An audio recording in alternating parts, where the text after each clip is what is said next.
E aí pessoal, tudo bem? Pode ser que seja muito estressante o que eu vou passar agora, mas vou passar o geral, tá? Nós temos aqui uma fala sobre o reset mundial, né? Nós temos aqui uma fala sobre o checkmate final, ou a ideia do Trump. Nós temos uma fala sobre o nosso Paulo Cogos, né? Grande pensador aí da internet. O presidente Bolsonaro, presente lá na cerimônia de batismo, né, da filha dele, e outras opiniões aí que nós temos aqui para colocar. Mas eu peço para vocês que eu não vou voltar, eu vou só fazer essa parte aqui, e que vocês tirem as suas conclusões sobre esses assuntos que eu vou colocar agora. Valeu, gente. Grande abraço, até mais. Mais uma viagem de monitoramento do combate ao incêndio no Pantanal. O ministro do Meio Ambiente, Ricardo Salles, sobrevoou áreas próximas à cidade de Poconé, no Mato Grosso. Ele também acompanhou o trabalho das equipes do Preve Fogo em solo. Com abafadores, os brigadistas tentavam controlar as chamas. O tempo seco na região e os ventos fortes, somados à ação humana, segundo o ministro, contribuem para que o fogo se espalhe. Nesta semana, o efetivo do governo federal foi reforçado para combater os focos no Pantanal. As Forças Armadas, o IBAMA, o ICMBio, nós estamos aqui acompanhando de perto a tropa nossa de Preve Fogo, tanto do IBAMA quanto do ICMBio, que foi aumentada ainda mais essa semana. São 6 aeronaves Air Tractor jogando água aqui para ajudar a apagar o incêndio, dezenas de viaturas, centenas de brigadistas, num esforço muito grande para ajudar o governo do estado e a população aqui do Pantanal a combater esses incêndios. As ações do governo federal para apagar o fogo e conservar a biodiversidade do Pantanal começaram há mais de um mês na região e se concentram em Mato Grosso e Mato Grosso do Sul. Só em setembro, até o dia 23, foram registrados 6.048 focos de incêndio no Pantanal, 3.161 a mais que setembro inteiro do ano passado, segundo dados do Instituto Nacional de Pesquisas Espaciais. Um trabalho que exige muito preparo e resistência das tropas e dos brigadistas. É bem mais complexo do que parece, envolve uma logística bem sofisticada. A frente do fogo é uma frente perigosa, tem que ser feita com profissionais, com treinamento. Presença elegante hoje nesse programa. Temos aqui um militante político. Ele faz muito sucesso no YouTube com as suas colocações. Ele bate um papo no YouTube, tem um canal de grande sucesso, Paulo Ponto. Aê!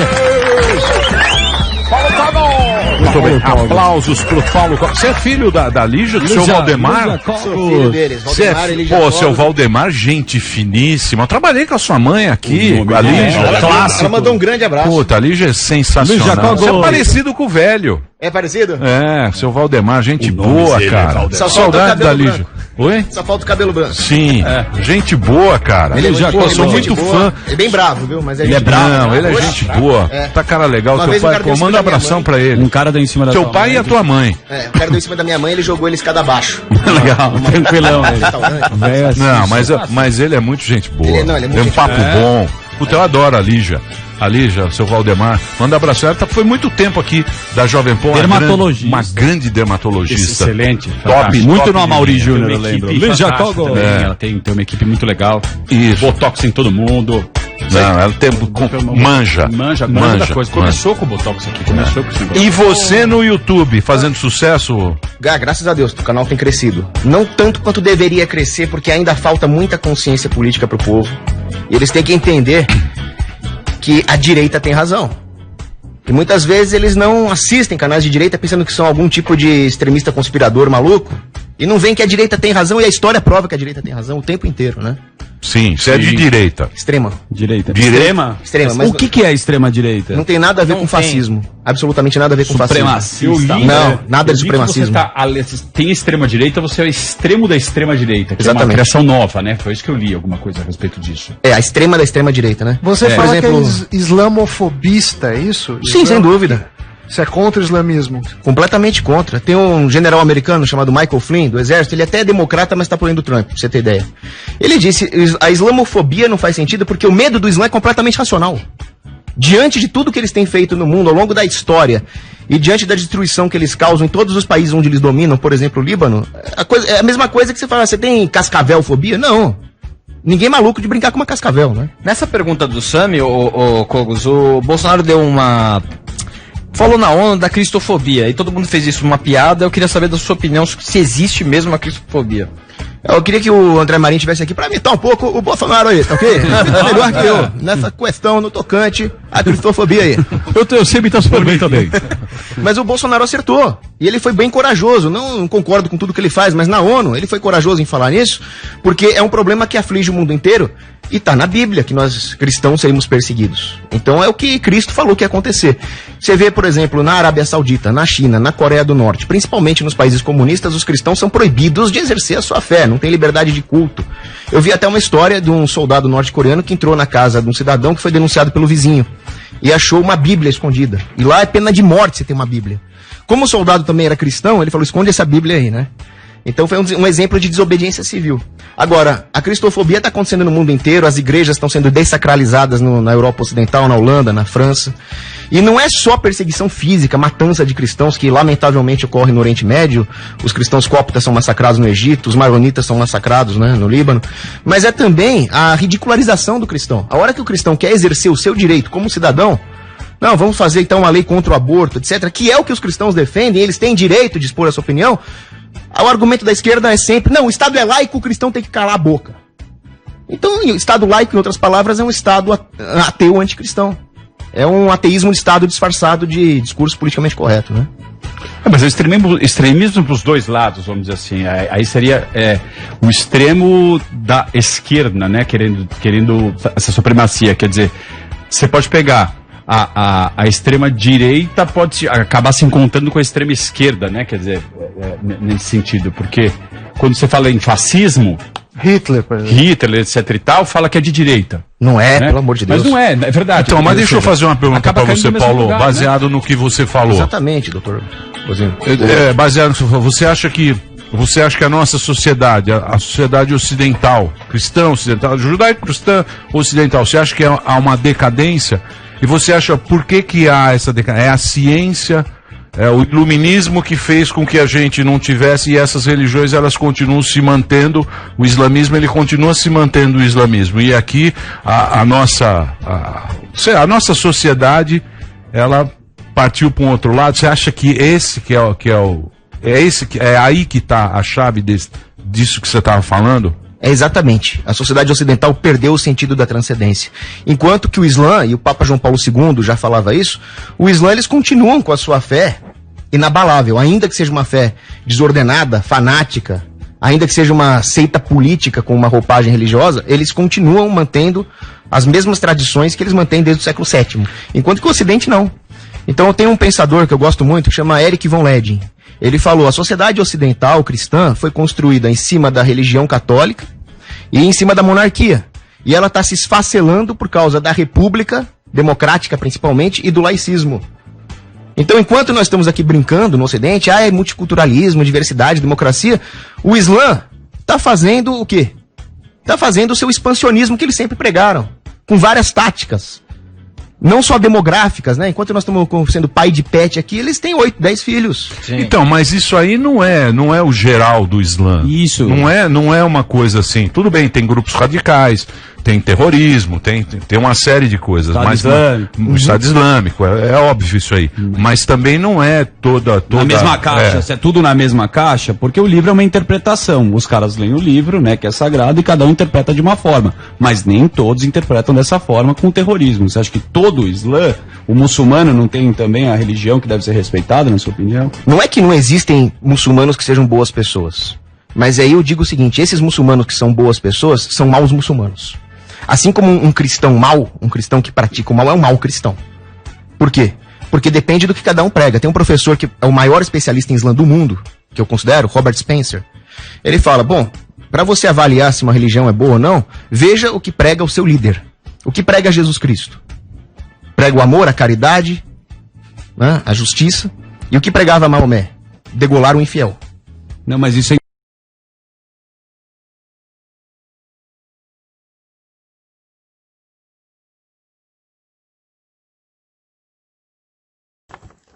Boa noite sobre a falta de energia no estado do Amapá. Depois de 12 horas da falta de energia no estado do Amapá, o ministro Bento Albuquerque, por determinação minha, compareceu com sua equipe em Macapá. Dos 3 transformadores da empresa estadual de energia elétrica, um está em manutenção desde dezembro de 2019. O outro ficou destruído após pegar fogo. E um terceiro carecia de manutenção básica para voltar a funcionar. Desde o primeiro momento, o Exército Brasileiro e a Marinha do Brasil foram acionados e, com geradores próprios, restabeleceram a energia em pontos estratégicos. No momento, quase 23 horas, de 6 de novembro, nossa equipe está fazendo a filtragem do óleo contaminado que refrigera o terceiro transformador, aproximadamente 46 mil litros, que será concluído ainda hoje. O óleo estando em condições, após o teste, o transformador será posto em funcionamento, que entrará em operação paulatinamente. Dessa forma, em torno de 60% da necessidade do Estado deverá ser atendida até as 24 horas de hoje. Para suprir a lacuna energética, geradores termoelétricos serão utilizados pela Eletronorte. Logo após a meia-noite, novamente nossas equipes se reunirão para que outras medidas possam ser tomadas. O abastecimento de água já foi normalizado e todos os hospitais já estão com energia. Boa noite a todos. A gente espera no espaço de tempo o mais breve possível toda essa questão energética seja restabelecida no nosso estado do Amapá. Boa noite a todos. Thank you very much. Thank you. Muito obrigado.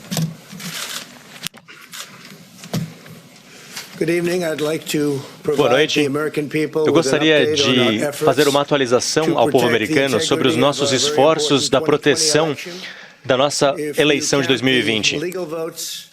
Na contagem dos votos legais, a minha vitória é clara. Na contagem de votos ilegais, eles podem tentar roubar de nós a eleição. Se contarem os votos atrasados, e estamos analisando com muito foco essa questão. Já venci decisivamente na Flórida, Indiana, Ohio, mencionando apenas poucos estados, mas a vitória é histórica, definida pela mídia e pela tecnologia. A vitória com números históricos. As pesquisas erraram feio. Nós sabemos que os resultados das pesquisas eram ridículos.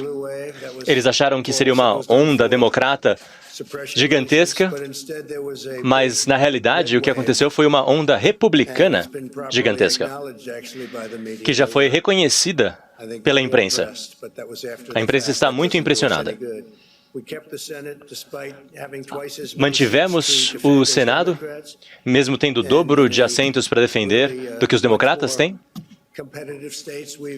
E em estados mais concorridos, fizemos um trabalho excelente com o Senado. Estamos muito orgulhosos dos resultados. Eles gastaram mais ou quase $200 milhões na Carolina do Norte e Kentucky, centenas de milhares de dólares no total, na campanha em nível nacional, envolvidos com banqueiros do Wall Street. E nós estávamos com os cidadãos comuns. Nós não perdemos nenhuma corrida para a Câmara. E isso é muito incomum. Conseguimos ainda mais assentos e conseguiremos ainda mais. Esse ano foi o ano da mulher republicana. Mais mulheres republicanas foram eleitas ao Congresso do que jamais foi visto. Também foi o ano com o maior número de eleitores não brancos com votos, de hispânicos, negros, latinos, asiáticos. O maior número na história dos Estados Unidos. Tivemos mais do que 4 milhões de eleitores republicanos a nosso favor. Os democratas têm grandes doadores, as grandes empresas de tecnologia, e nós somos o partido da inclusão. As pesquisas da imprensa, na verdade, foram uma interferência nas eleições. Por interesses especiais, são pesquisas falsas, pesquisas mentirosas, criadas para criar uma ilusão de a favor do Biden. Eram pesquisas de supressão. Todos sabem do que se trata. Nunca tinha sido usado no nível que foi usado nessa eleição. Só para dar alguns exemplos, pesquisas que tiveram resultados errados mostraram Biden à frente na Flórida, mostrando 4 ou 8 pontos de vantagem para Biden, e eu ganhei a Flórida com muita facilidade. Acharam que eu perderia a Flórida com uma margem grande, e eu ganhei a Flórida com uma margem grande. Tinham Biden com 4 pontos à minha frente em Ohio, mas também vencemos em Ohio, um grande estado de Ohio. Ganhamos com facilidade. 17 pontos a favor de Biden em Wisconsin. E, na verdade, está praticamente empatado. São pesquisas de supressão. Há poucos estados ainda a serem decididos, e os equipamentos eleitorais desses estados são gerenciados por democratas. Eles estavam muito atrás e, de repente, como um milagre, os números começaram a favorecer os democratas de forma ilegal, e eles não querem permitir auditores legais. Quando trouxemos auditores, foram mantidos a muitos metros de distância, sem conseguir observar com clareza as operações das contagens. Há muito litígio. Muito litígio devido a como esse processo foi injusto. Já falei muito sobre votos por correio. É algo que destrói o nosso sistema, é algo corrupto. É algo que corrompe as pessoas, mesmo que essas pessoas não sejam corruptas por natureza. Eles querem saber quantos votos precisam e, de repente, aparecem esses votos. Depois deles esperarem, aparecem esses votos. Na Carolina do Norte, tínhamos uma vantagem muito grande e ainda estamos bastante à frente, mas não com tantos votos, porque, de repente, vão surgindo votos. É fantástico, não é? Como, de repente, todos esses votos que surgem favorecem os democratas. De qualquer forma, são muito tendenciosos. Ganhamos com mais de 700 mil votos na Pensilvânia. Mais de 700 mil votos de vantagem. E agora estão dizendo que são apenas 90 mil votos de diferença. E eles não querem os nossos auditores. Já falamos com a Justiça, que diz que há de haver auditores. Nós queremos os auditores e eles estão recorrendo. Eles estão recorrendo à nossa solicitação, ao nosso pleito de ter observadores. A tabulação. Na Geórgia também venci com uma grande margem, de 300 mil votos na noite da eleição. E essa margem está sendo reduzida. E eu saio do ponto que estava vencendo com uma margem ampla para perder, possivelmente. Fomos até o local de contagem de votos e a contagem de votos parou por muitas horas. O aparato eleitoral é controlado por democratas. Em Geórgia também. E em Michigan também ganhamos.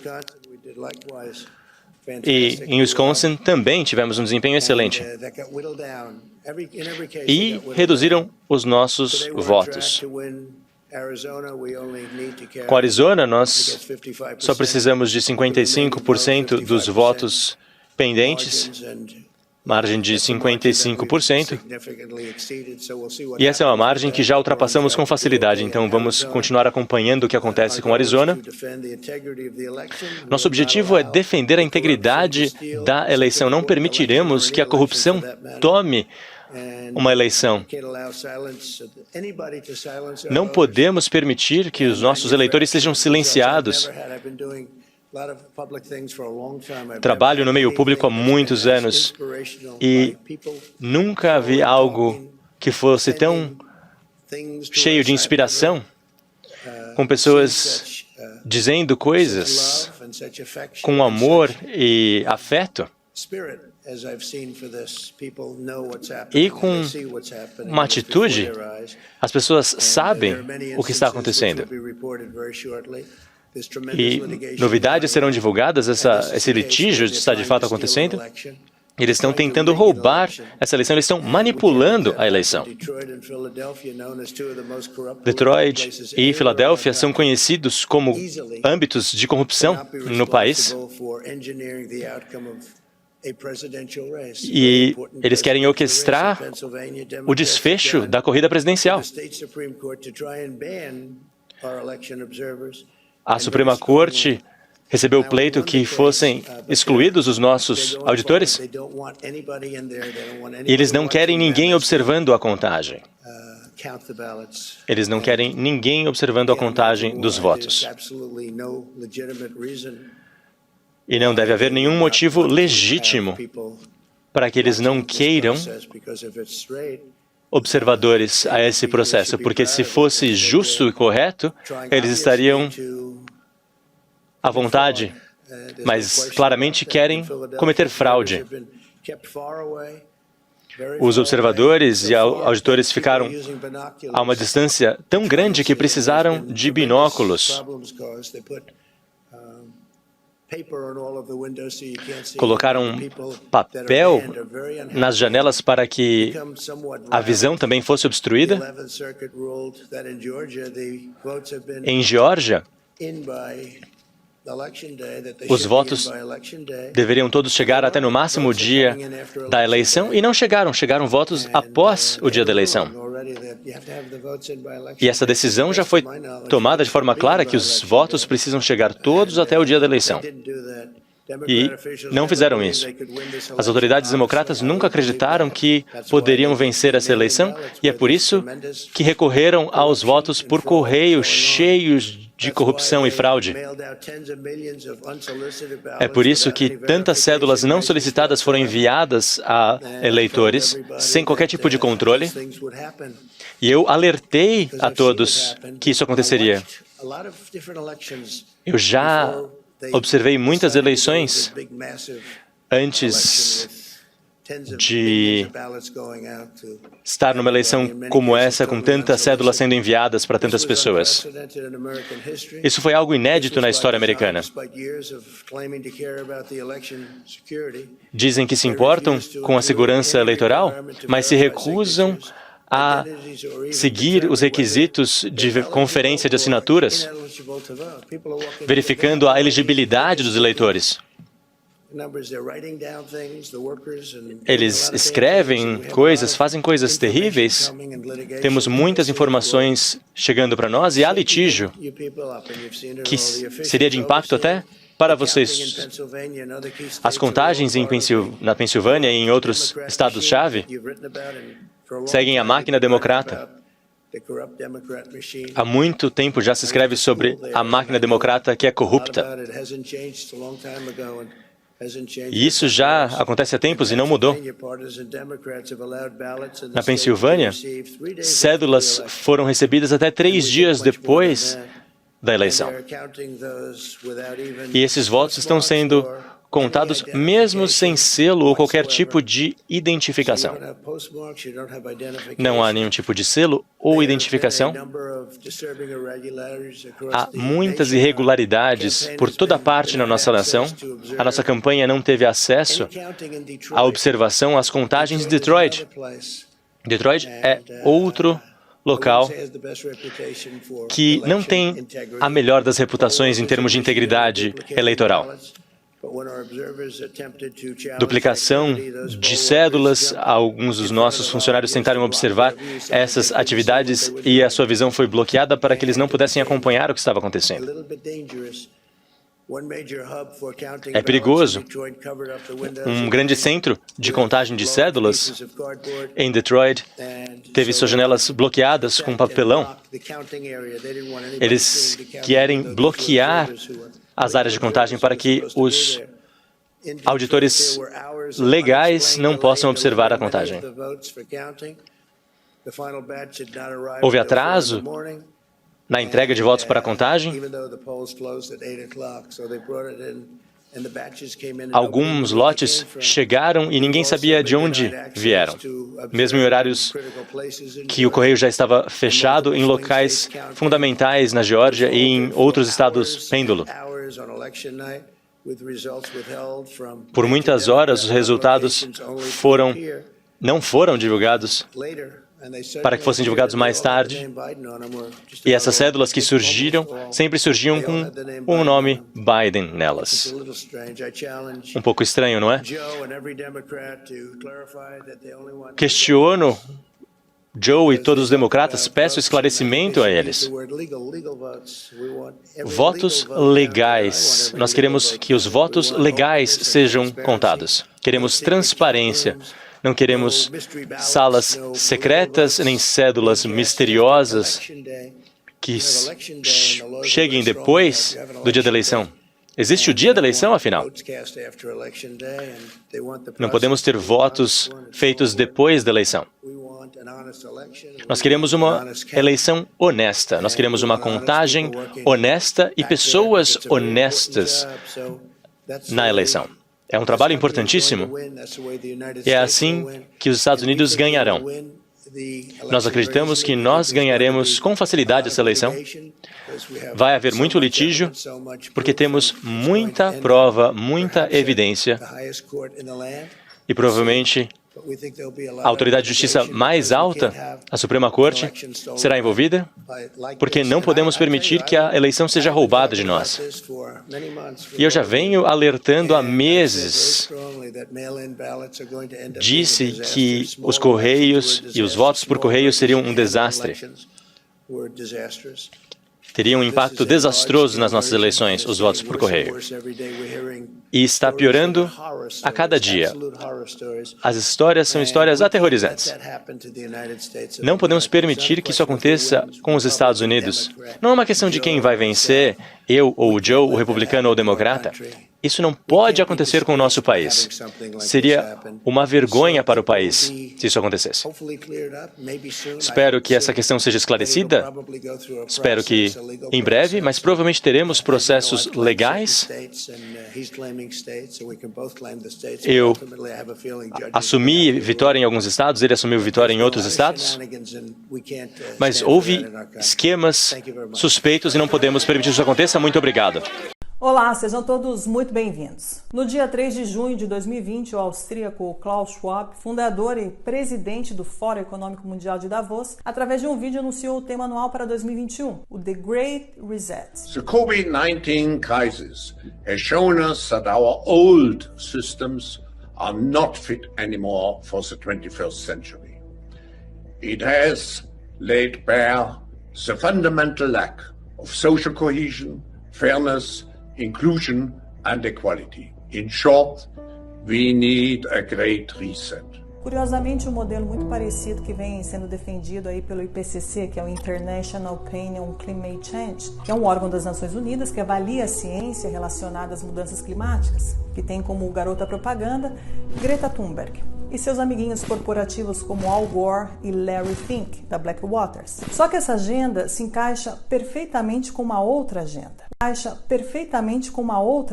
O termo Great Reset se encontra em um documento publicado pela ONU no ano de 2015, onde contém uma análise da situação da população mundial e uma série de propostas. E não é por acaso que este documento é conhecido como Agenda 2020-2030. O tema da Agenda 2030 é um mundo sustentável, que é definido por eles como um mundo de igualdade social, igualdade de gênero, vacinas para todos, através da OMS e da CEP, que é a Coalizão de Inovações e Preparação para Epidemias. Esta é uma organização filantrópica que foi lançada em 2017 pelo Fórum Econômico Mundial, juntamente com a Fundação Bill e Melinda Gates. Eles apelam para o crescimento econômico sustentável, agricultura sustentável, energia sustentável, cidades sustentáveis, industrializações sustentáveis.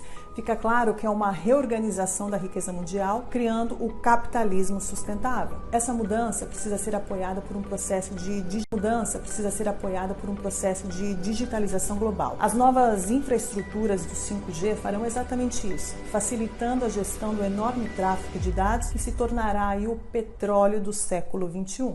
O sistema financeiro será transferido para o Ether e será administrado por um sistema híbrido composto por bancos centrais e empresas privadas capazes de cunhar suas próprias criptomoedas, como o projeto Libra anunciado por Mark Zuckerberg. As pessoas que estão lidando com o reset mundial são as mesmas que criaram o problema. O problema deste sistema perverso é que os cidadãos não servem mais para nada. O objetivo das grandes corporações financeiras é estrangular a economia atual e, em seguida, apropriá-la aí com preços ridiculamente baixos. O verdadeiro poder que governa todo o planeta Terra, mantendo as pessoas dominadas e os governos sob controle, é o poder financeiro, na base das leis ou muitas vezes na ausência delas. Um dos projetos favoritos de Schwab é a quarta revolução industrial para apoiar o bem público, especialmente abordando os desafios sociais e de saúde, incluindo aí a biotecnologia de edição de genes, a telecomunicação do 5G e inteligência artificial. David Icke, conhecido por ser o pai do complotismo, já dizia que a Big Pharma e a indústria farmacêutica de biotecnologia não deixam de ser um mal legalizado.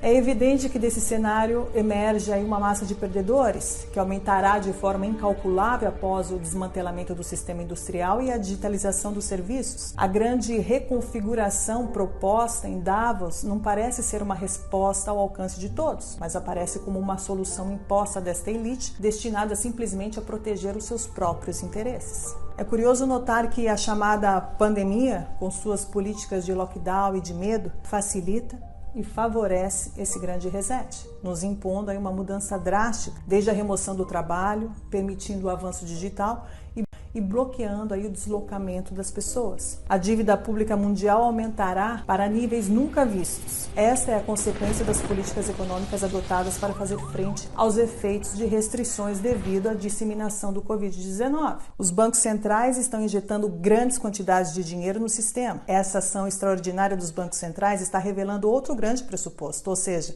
a disponibilidade de dinheiro em circulação não depende de conjunções astrais devido ao acaso, mas depende exclusivamente das escolhas dos políticos. O dinheiro pode ser criado do nada e em quantidades ilimitadas, como estamos vendo. E se no futuro algum político disser que não tem dinheiro, devemos lembrar dos trilhões de euros e dólares criados em um clique durante essa pandemia, acabando também aí com o mito da inflação. Esta agenda globalista traz consigo inúmeras mudanças e o Covid-19 só está servindo de instrumento para acelerá-la. Mais fechamentos virão, haverá uma onda de falimentos sem precedentes, o congelamento da produção e o desemprego em massa levarão à fome. Motins e revoltas vão estourar pelo mundo todo de acordo com os planos da elite. Os lockdowns levarão inevitavelmente a economia mundial ao colapso e darão origem ao que será a crise econômica mais grave da história da humanidade. Esta enorme depressão tem uma função muito precisa: